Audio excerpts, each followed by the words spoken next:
Hello, friends. Thank you for joining me today. Abandonment is something that is prominent in our culture today. A husband abandons his wife. Parents abandon their children. Parents abandoning their parents. Even the military abandoning their soldiers or other civilians in a foreign country.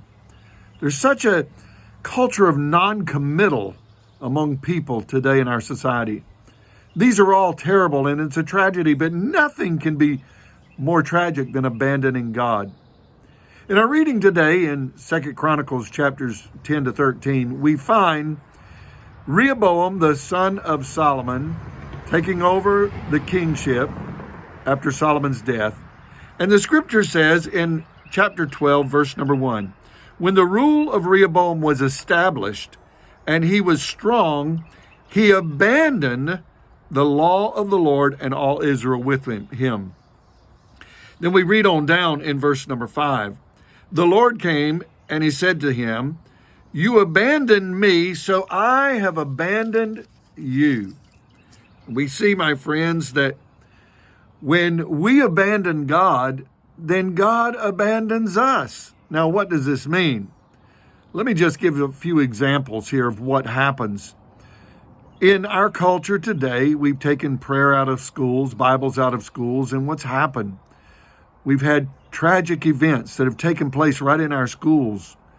We've taken the Ten Commandments away from our courthouses, and now there's such inconsistencies in our decisions that are made in the court systems.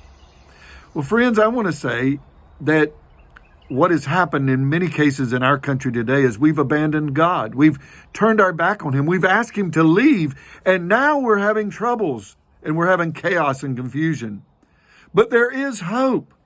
We see that also in our reading today that Rehoboam's son, Abijah, he was in a very difficult situation and in a battle fighting the northern kingdom of Israel.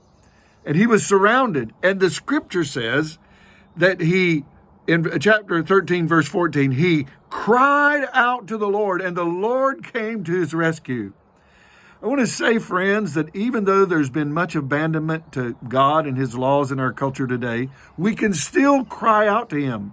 If you personally have abandoned God and turned your back on God, you see, when we become strong, sometimes we feel like we can do it ourselves, just like Rehoboam.